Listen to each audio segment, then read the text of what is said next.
Hello everyone, आप सभी का स्वागत है मनीष एकेडमी यूट्यूब चैनल पर। आज की इस क्लास में हम वॉइस के जो क्वेश्चन आंसर है उसको आज हम प्रैक्टिस करेंगे। देखिए, जो वॉइस चैप्टर है उसको मैंने कंप्लीट करा दिया है। यदि आपने अभी तक उस वीडियो को नहीं देखा है, यानी चैप्टर को कंप्लीट नहीं किया है, तो सबसे पहले आपको ये काम करना है कि पहले चैप्टर को कंप्लीट कर लीजिए, फिर यहाँ पे जो क्वेश्चन आंसर लिखे हुए हैं उसको आप सभी प्रैक्टिस कर लीजिएगा। ठीक है, यानी कि इस क्लास को देख लीजिए, उसके बाद आप एक एक क्लास को कंप्लीट जरूर कर लीजिएगा, वरना आपको समझ में बिल्कुल भी नहीं आएगा। और मैं आपको ये बता देना चाहता हूं कि जब भी आप एक्टिव पैसिव की क्लास करें ना, तो उसके जस्ट बाद टेंस की क्लास को जरूर ही कंप्लीट कर लीजिएगा, क्योंकि यदि आपने नहीं पढ़ा है तो आज जो क्वेश्चन लिखे हुए हैं ना, यदि आप इसमें टेंस को नहीं पहचान पाएंगे कि ये कौन सा टेंस है, फिर आप एक्टिव से पैसिव आप कैसे बना पाएंगे? नहीं बना पाएंगे ना। तो बहुत ही जरूरी है कि आप एक्टिव से पैसिव के बाद आप टेंस की क्लासेस को कंप्लीट कर लें, या तो टेंस की क्लास को कंप्लीट करें फिर एक्टिव की पैसिव जो क्लासेस हैं उसको कंप्लीट करें। यानी कि वो आपके ऊपर है कि आप करते क्या हैं, ठीक है, वो डिसाइड कर लीजिएगा। ओके, चलिए हमें देखिए, जो वॉइस के जो प्रैक्टिस क्वेश्चन है टोटल आपको 6 क्लासेस मिलेंगे, ठीक है, जिसमें आपके 10-10 क्वेश्चन होंगे, यानी टोटल आपके कितने क्वेश्चन होंगे? 60 क्वेश्चन की प्रैक्टिस कराई जाएगी, ताकि एग्जाम में कहीं से भी प्रश्न आए तो आप आसानी से उसको कर पाए। ठीक है, इस क्लास का उद्देश्य जो बस यही है। तो चलिए, सबसे पहला क्वेश्चन यहाँ पे लिखा हुआ है, लता सिंग्स लवली सॉन्ग। सबसे पहले तो हमें यह जानना होगा कि ये टेंस कौन सा है। ठीक है, तो टेंस हम पहचान लेते हैं। देखिए, वर्ब में हमेशा एस या ईएस पहली फॉर्म आती है, तो आपकी कौन सी टेंस कहलाती है? प्रेजेंट इंडेफिनिट टेंस कहलाती है। ठीक है, कौन सी टेंस? Present indefinite. और जब भी आपका एक्टिव वॉइस प्रेजेंट इंडेफिनिट में दिया रहता है, तो पैसिव वॉइस बनाते समय किसका प्रयोग करते हैं? इज एम आर का प्रयोग करते हैं। यदि आप पहली बार क्लास को कर रहे हैं तो हो सकता है आपके दिमाग से सारा ऊपर ऊपर जा रहा होगा। जिसने भी एक्टिव से पैसिव क्लास को पूरी तरीके से खत्म किया है उसको बहुत अच्छे से समझ में आएगा, और शायद उसने बना भी लिया होगा अब तक। ठीक है, तो हमने क्या कहा? Lata sings lovely song present indefinite tense है। तो जब भी आपका active voice present indefinite tense में रहेगा, तब हम क्या है, हेल्पिंग वर्ब किसका प्रयोग करेंगे पैसिव वॉइस बनाते समय? इज एम आर का। तो रूल लगा लेते हैं। सबसे पहले क्या है? ऑब्जेक्ट लिखना है। ऑब्जेक्ट लिखना है ना, तो लता सिंग्स लवली सॉन्ग, तो लिखते हैं लवली सॉन्ग। ऑब्जेक्ट आपका क्या हो जाएगा? Lovely songs. ठीक है, ये हो जाएगा। इसके बाद में लवली सॉन्ग्स है ना, तो बहुत सारे गाना की बात की जा रही है, तो आर का प्रयोग करेंगे, तो आर हो जाएगा। आर के बाद में वर्ब की थर्ड फॉर्म लगाएंगे, तो सिंग का क्या हो जाएगा? संग हो जाएगा। संग बाई लता। ठीक है, ये आपका कंप्लीट हो गया। यानी कि मैंने ऑब्जेक्ट को सब्जेक्ट बना दिया है, तो लवली सॉन्ग हो गया। ऑब्जेक्ट के बाद हेल्पिंग वर्ब आर का प्रयोग किया है, क्योंकि आपका बहुवचन है। उसके बाद में वर्ब की थर्ड फॉर्म प्लस में बाई, और प्लस में क्या है? प्लस में मैंने ऑब्जेक्ट को लिख दिया है। आपका पैसिव वॉइस का स्ट्रक्चर यही तो होता है ना। चलिए, प्रेजेंट इंडेफिनिट टेंस का मैं फिर से बता देता हूं। क्या है? सबसे पहले आता है सब्जेक्ट प्लस वर्ब की पहली फॉर्म एस या एस प्लस ऑब्जेक्ट आता है। ठीक है, जब हम इसको पैसिव वॉइस में चेंज करेंगे तो क्या लिखेंगे? ऑब्जेक्ट प्लस में इज एम आर प्लस में वर्ब की थर्ड फॉर्म प्लस में बाई और प्लस में सब्जेक्ट। यही तो लिखा है ना। ऑब्जेक्ट हो गया, फिर इज एम आर में से आर लिख लिया, फिर वर्ब की थर्ड फॉर्म संग हो गया, फिर बाई हो गया, और उसके बाद में सब्जेक्ट। क्लियर यहां तक? चलिए, अब इतना डिटेल से मैं आपको नहीं बताने वाला स्ट्रक्चर एक एक एग्जांपल का, क्योंकि ऑलरेडी मैंने बता रखा है। ठीक है, तो केवल क्वेश्चन आंसर अब बनाने का प्रयास कर लेते हैं।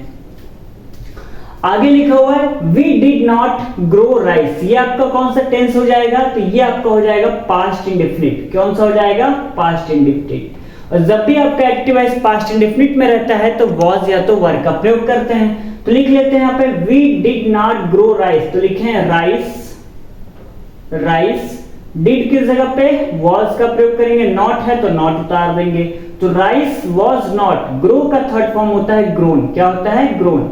तो rice was not grown by, और वी को किस में चेंज करते हैं? अस में चेंज करते हैं। क्लियर यहां तक? चलिए आगे बात कर लेते हैं। लिखा हुआ है डू यू लव हिम। ये आपका कौन सा टेंस हो जाएगा?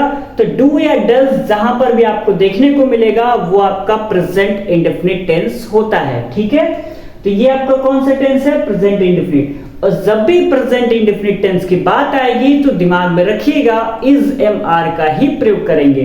तो चलिए डू की जगह पे किसका प्रयोग करेंगे, आप बताइए, आर का या इज का। तो हम सबसे पहले ना ऑब्जेक्ट को देखते हैं। ऑब्जेक्ट हमारा क्या है, हिम, और हिम को चेंज करते हैं ही में, तो ही के अनुसार क्या लगेगा, इज लगेगा ना। तो हम यहाँ पे किसका प्रयोग करेंगे, इज का प्रयोग कर लेते हैं। ठीक है, इज हो गया। उसके बाद में ऑब्जेक्ट को सब्जेक्ट बनाना है, तो ऑब्जेक्ट हमारा क्या है, हिम, और हिम को हम किस में चेंज करते हैं, ही में चेंज करते हैं। तो इज ही हो गया। उसके बाद में वर्ब की थर्ड फॉर्म तो लव का हो जाएगा, लव्ड हो जाएगा। उसके बाद में बाई और यू को आपको यू में ही चेंज कर देना है। तो ये आपका कंप्लीट हो गया। ठीक है, आगे लिखा हुआ है did he break the window. इसको आप सभी खुद से बनाने का प्रयास करिएगा, ये आपका होमवर्क क्वेश्चन है। क्यों, क्योंकि अभी अभी मैंने बताया है we did not grow rice, जहां पर भी आपका डिड आ जाएगा वो आपका क्या है, पास्ट इंडेफिनिट। डू या डज प्रेजेंट इंडेफिनिट, डिड आएगा तो पास्ट इंडेफिनिट। तो इसको आप सभी खुद बनाइएगा। अब बताइए यहाँ पे डिड है तो डिड की जगह पे किसका प्रयोग करेंगे, वॉज या वर का प्रयोग करेंगे ना, तो बना लीजिएगा। ठीक है, आगे देखते हैं। लिखा हुआ यहाँ पे व्हाट डू यू वांट, क्या लिखा है, व्हाट डू यू वांट, इसको बनाते हैं। तो जब भी मैंने आपको बताया होगा कि यदि क्वेश्चन वर्ड वाला एक्टिव से पैसिव आ जाता है तो क्या है, क्वेश्चन वर्ड को हम सेम टू सेम उतार देते हैं। तो यहाँ पे छेड़ने की आवश्यकता नहीं है कि हम क्या पे लिखेंगे, व्हाट को हम व्हाट यहाँ पे उतार देंगे। क्लियर है यहाँ तक? चलिए अब हमें सबसे पहले क्या है, पता करना है कि टेंस कौन सा है। तो यहाँ पे सर डू तो दिख रहा है, और बार बार मैं आपको क्या बता रहा हूं, जहां भी डू या डज है प्रेजेंट इंडेफिनिट टेंस है।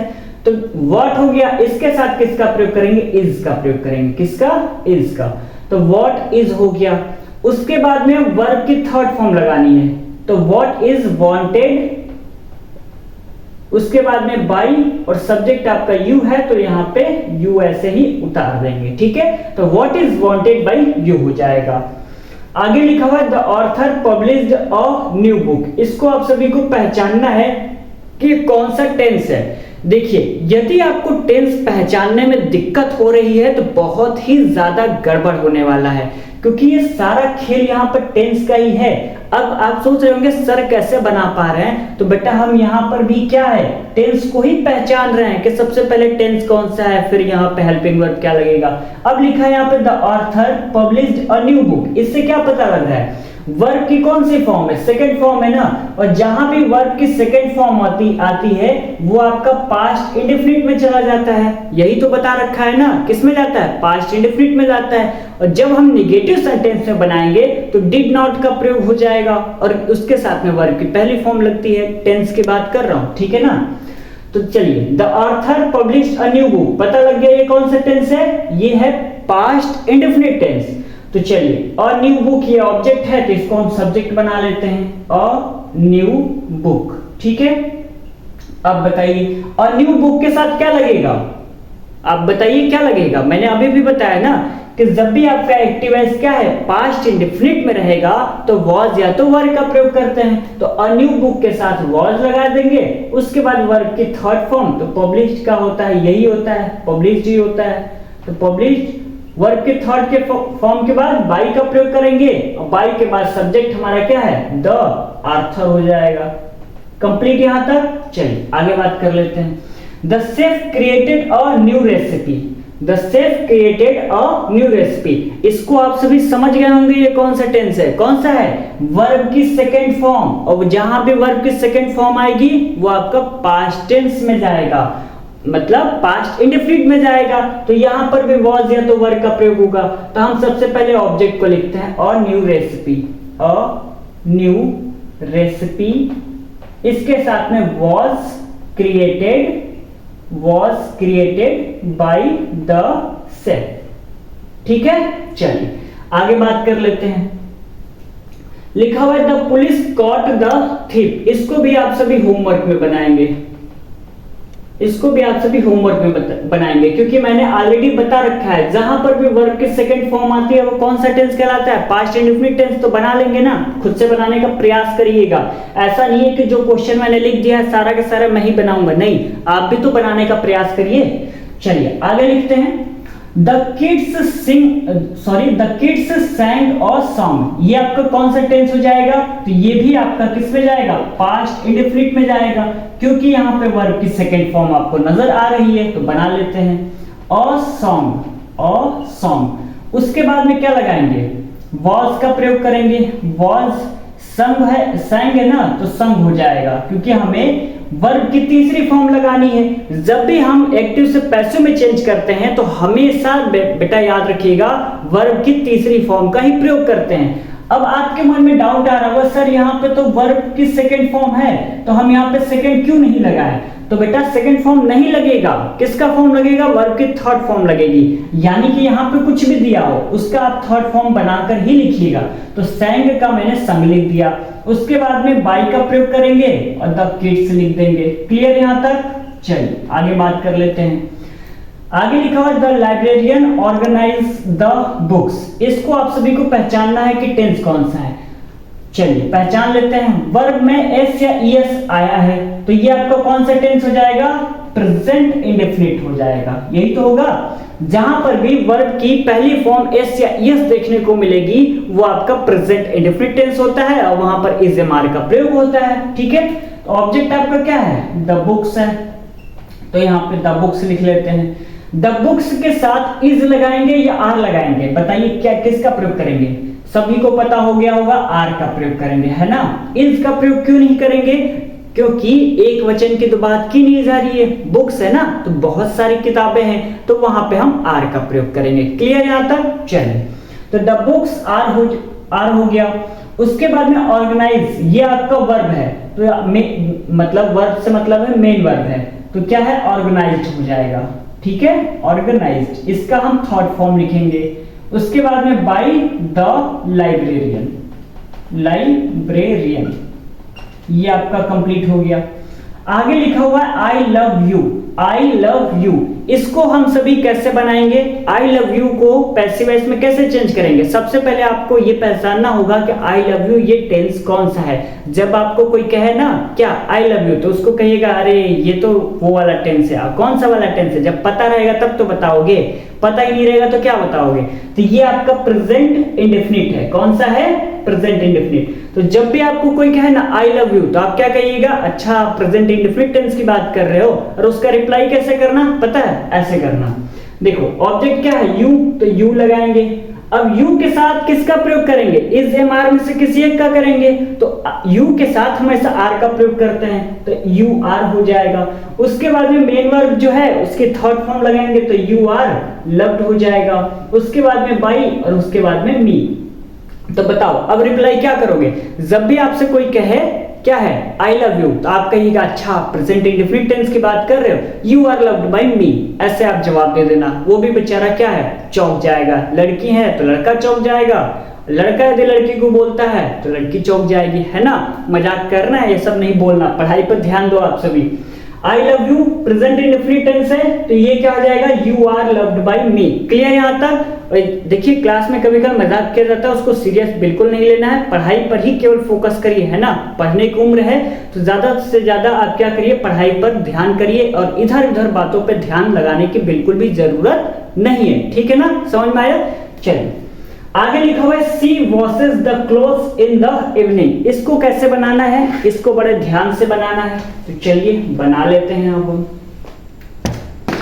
लिखा हुआ है she washes the clothes in the evening. सबसे पहले पहचानना क्या है? टेंस कौन सा है।